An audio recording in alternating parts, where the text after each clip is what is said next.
Be ready. 15 seconds.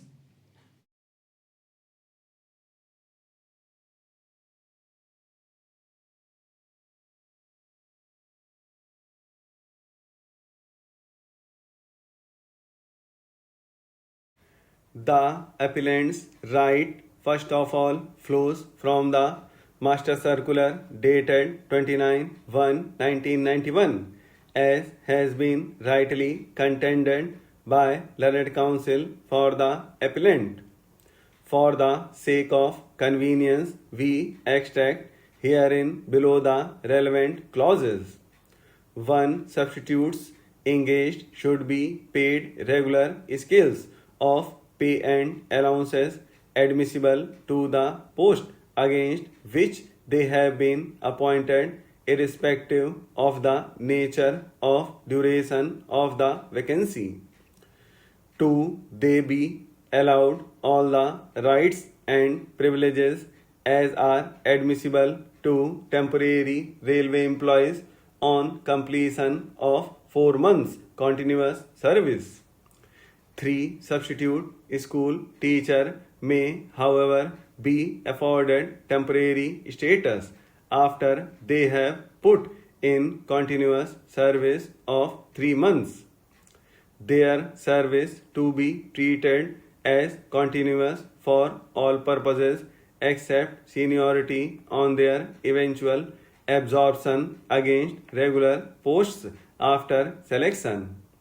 4. The conferment of temporary status after completion of 4 months continuous service in the case of others and 3 months continuous service in the case of substitute teachers mentioned above does not entitle them to automatic absorption or appointment to railway service unless they are selected in the approved manner for appointment or absorption to regular posts. 5. Services of substitutes will count for pensionary benefits from the date of completion of 4 months continuous service provided it is followed by absorption. The other side of substitutes who have acquired temporary status should be screened by screening committee and not by selection boards constituted for this purpose before being absorbed in regular Group C and Group D posts. Such a screening committee should consist of at least 3 members, one of whom should belong to the SC/ST communities and another to minority communities. Gaps which may occur in service of substitutes between two engagements should be ignored for the purpose of temporary status on completion of 4 month services and in case of teachers on completion of 3 months service. The date of appointment of a substitute to be recorded in the service book against the column date of appointment should be the date on which he/she attains temporary status after continuous service of 4 months if the same is followed by his/her regular absorption. Otherwise, it should be the date on which he/she is regularly appointed/absorbed.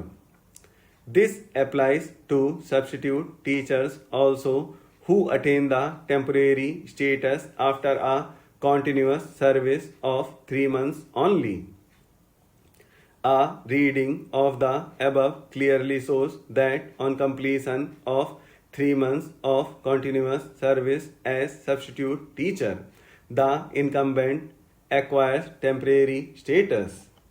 It is also clear that substitutes who have acquired temporary status should be screened by the screening committee and not by selection board. It is also clear that under clause 5 gaps which may occur in service of substitutes between two engagements should be ignored for the purpose of temporary status on completion of 4 months service and in case of teachers on completion of 3 months service.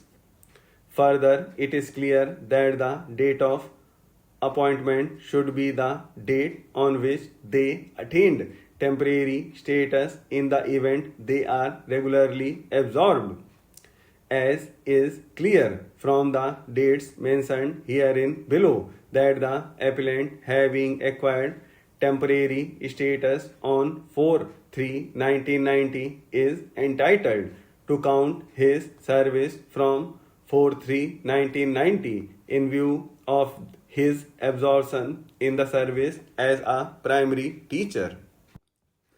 The authorities are wrong in stating that in the case of the appellant, this court had not directed any specific order regarding continuity of service. This court order of 15/2/1996 has to be read with the order in the case of Srimati J.D. Roy.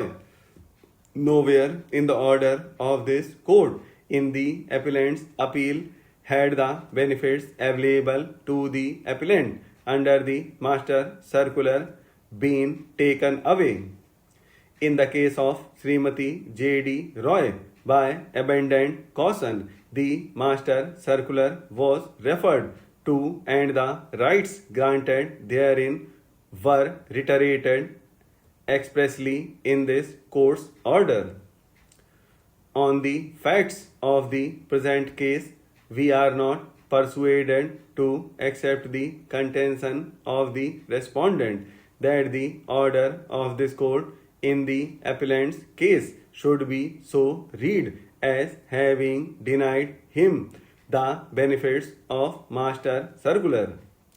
The appellant, being identically situated with the other absorbees in the order, could not have been discriminated and denied the benefit of his service from 4/3/1990 to the date of his absorption.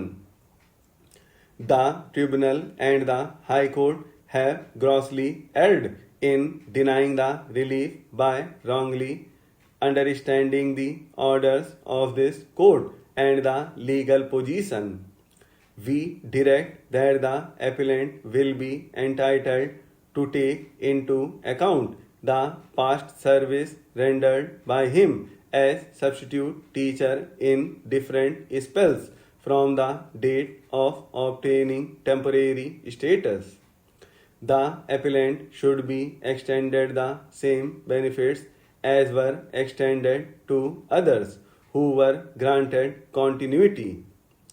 The appellant has superannuated now. The pay of the appellant shall be refixed after granting continuity of service with all consequential benefits in accordance with Clause 6. Honorable members, we have all witnessed the potential of India's youth power during the Tokyo Olympics. In its best performance ever in this international competition, India won 7 medals. In the Tokyo Paralympics too, Indian para-athletes set a record by winning 19 medals. In order to improve India's performance in the Olympics and sports, the central government along with the state governments is setting up hundreds of Khelo India centers in the country. The government has also established centers for disability sports in Gwalior with modern facilities to provide training to Divyang youth in para sports. Accessibility, equality, and a dignified life for Divyang people is our collective responsibility as a society. In this direction, Sugamya Bharat Abhiyan is a symbol of our national sensibility.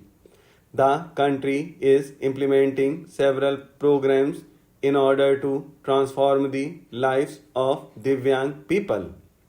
Under these programs, more than 25 lakh assistive devices have been provided to Divyang people so far, and about 4,000 successful implant surgeries have been performed.